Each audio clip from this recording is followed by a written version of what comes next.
Prefeitura Municipal de Cuiabá. Olá, estudantes do 8º ano, tudo bem com vocês? Eu sou a professora Silma, sou professora de língua portuguesa. O tema da nossa aula de hoje é sujeito, verbo e seus complementos e modificadores. Então, dá para perceber que nós vamos tratar dos termos essenciais da oração, tá? Bom, o sujeito é aquele de quem se diz alguma coisa. O verbo, olha, o verbo é muito importante, nós já vimos que toda oração precisa de verbo, não é? E o verbo e os demais complementos formam o quê? O predicado, que é outro elemento essencial da oração, tá? Então, vamos falar desses complementos e vamos falar também dos modificadores. Quem são os modificadores? São aquelas palavras que estão sempre próximas dos substantivos. Eles têm esse nome porque eles modificam os nomes, tá? Bom, nós vamos iniciar a aula com a leitura de uma biografia.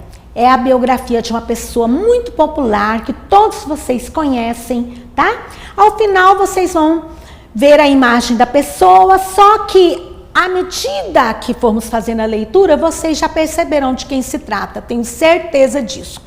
A biografia é um pouco longa, mas eu achei assim tão interessante, eu acho que vocês vão gostar de ouvir a trajetória de vida dessa pessoa, tá? Que não vão achar cansativo. Vocês tentarão descobrir de quem se trata pelas pistas dadas no texto, tá bem? Então, porque o texto está cheio de pistas, tá? E vocês vão perceber isso durante a leitura. Então, biografia. Vocês sabem que biografia é a história de vida, né, de uma pessoa. Filho de 2 imigrantes judeus nascidos no antigo Império Otomano, seu pai Alberto era de uma região que hoje pertence à Grécia, enquanto sua mãe Rebeca era de uma cidade que atualmente fica na Turquia. Ele tinha 5 irmãos, mas era com Leon, seu irmão mais novo, que ele se dava melhor e sempre arrumava um jeito de ir de graça às sessões de cinema na Cinelândia. Vocês vão perceber que há uns trechinhos em destaque, porque são eles que serão objeto de nossa análise depois. Durante as eleições de 1946, então com 14 anos, viu um homem que vendia capinhas de plástico para guardar títulos de eleitor nas ruas do Rio de Janeiro e teve seu primeiro gesto como empreendedor ao decidir fazer o mesmo. Como a repressão da polícia ao comércio ambulante era grande, ele e Leon vendiam seus produtos na rua por apenas 45 minutos por dia, que era o tempo de almoço dos guardas. O potencial da voz dele logo chamou a atenção nas ruas do Rio, e ele foi convidado para fazer um teste na Rádio Guanabara. Passou em primeiro lugar, superando nomes como Chico Anísio, mas logo voltou a trabalhar como ambulante, onde faturava mais. Aos 18 anos, ele foi convocado pelo Exército e passou a servir na escola de paraquedistas, onde chegou a realizar alguns saltos. Como a carreira de camelô era incompatível com a de militar, ele voltou a trabalhar em uma rádio de Niterói nos dias de folga, para ter uma renda extra. Para ir trabalhar em Niterói, o garoto pegava todos os dias a barca que cruza a Baía de Guanabara. E em uma das viagens ele teve a ideia de montar um serviço de alto-falantes no transporte, que até então era silencioso. Nos intervalos entre uma música e outra, ele fazia propagandas de alguns produtos.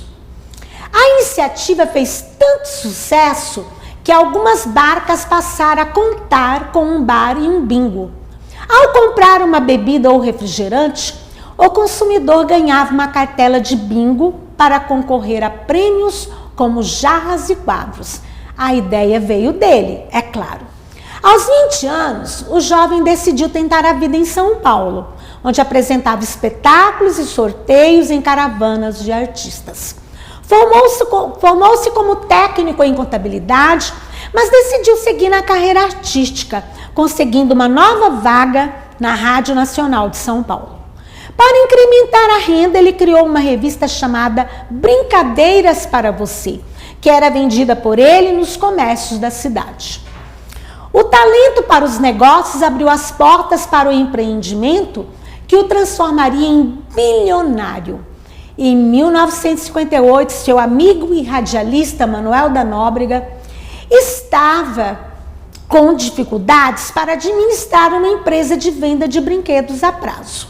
O Baú da Felicidade era um sistema de carnês em que o cliente pagava as prestações de uma caixa de brinquedos ao longo do ano e recebia os produtos na época do Natal. Nóbrega havia vendido muitos carnês, mas estava com dificuldade para entregar as mercadorias, então pediu a ajuda desse amigo. O jovem viu no Baú da Felicidade uma oportunidade e assumiu o controle da empresa. Em 1962, viria a se tornar o grupo de um dos homens mais ricos do Brasil. De quem estamos falando? Ah, com certeza já sabem, não é? De Silvio Santos. Eu coloquei aqui a imagem, justamente a imagem que está lá na página da internet, onde está a biografia dele. Bom, vamos resolver um exercício? Vocês se lembram que havia uns trechos em destaque no texto? São estes trechos que nós vamos analisar agora. Eles estão aqui, tá? Eu coloquei do jeito que eles aparecem no texto. Às vezes, olha como aqui está começando com letra minúscula. Por quê? Porque lá no texto ele não estava começando a oração, tá? Por isso não está com letra maiúscula. Então, nós vamos utilizar esses trechos destacados no texto para preencher uma tabela que vem depois, tá? Com as informações solicitadas. Olha, desse lado, as orações, vocês viram que elas estão agrupadas em A, B, C e D. Aí, quem praticou a ação? É porque na oração nós sempre estamos falando de alguém, tá? Este alguém é o sujeito da oração. O verbo, que ele é muito importante, tá? Ele funciona como um núcleo oracional, porque nós já até falamos que não há oração sem verbo. Ele começa o predicado, tá? Do verbo e depois vem os complementos, tá? Isso aí forma o predicado. E o sujeito e o predicado são os termos essenciais de uma oração.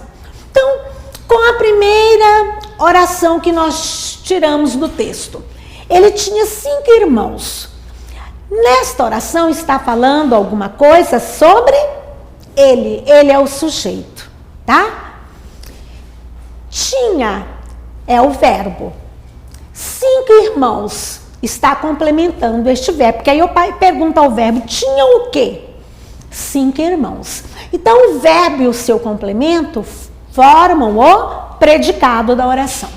A carreira de camelô era incompatível com a de militar. Nós estamos falando alguma coisa sobre a carreira de camelô, tá? É o sujeito. Aí nós temos o verbo e a parte que está complementando o verbo. Então, o verbo e essa parte que complementa o verbo formam o predicado. O garoto pegava todos os dias a barca que cruza a Baía de Guanabara. Estamos falando alguma coisa sobre o garoto, ele é o sujeito da oração. Pegava é o verbo. Pegava o quê? Ele pegava a barca. Aqui nós já temos outros elementos, ó, todos os dias indicando o tempo, tá? Mas o complemento do verbo aqui é a barca. Bom, seu amigo e radialista Manuel da Nóbrega estava com dificuldades para administrar uma empresa de venda de brinquedos a prazo. Estamos falando alguma coisa sobre quem? Seu amigo e radialista Manuel da Nóbrega. Mas aqui o núcleo do sujeito, estamos falando mesmo é de Manuel da Nóbrega. Mas eu estou mostrando para vocês que sempre há outras palavras acompanhando, porque essas palavras são os modificadores. Vocês se lembram do tema da aula de hoje? Sujeito, verbo, os complementos e os modificadores, tá? Então, essas palavras que ficam ao lado dos nomes, como o artigo, adjetivo, elas servem para quê? Para modificar o substantivo. Porque se eu falo Manuel da Nóbrega apenas, eu estou falando de uma pessoa qualquer. Mas quando eu uso essas palavras que modificam o nome, eu já estou determinando quem é essa pessoa, Está bem? Então, aqui nós temos o verbo e temos a parte que complementa o verbo.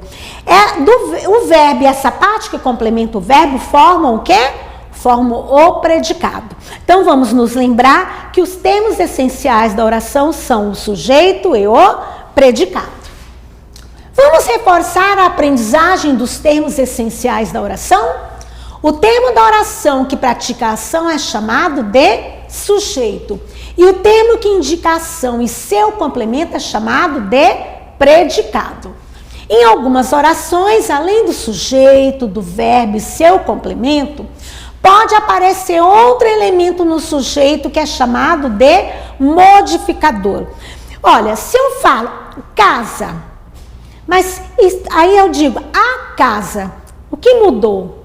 Mudou sim alguma coisa, não mudou? Porque agora eu estou determinando que casa é essa, tá? Se eu falo a casa imensa, eu já estou determinando mais ainda, né? Porque agora eu estou falando de uma casa que tem uma característica, que é imensa. Então, essas palavras que estão sempre próximas dos substantivos são chamadas de modificadores.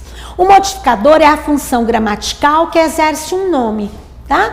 O adjetivo, numeral, com o objetivo de especificar ou caracterizar o sujeito. Então, vamos nos lembrar que precisamos nos proteger do novo coronavírus e para nos protegermos nós precisamos de alguns cuidados. Então, eu coloquei aqui as imagens para vocês se lembrarem, é preciso se lembrar o tempo todo.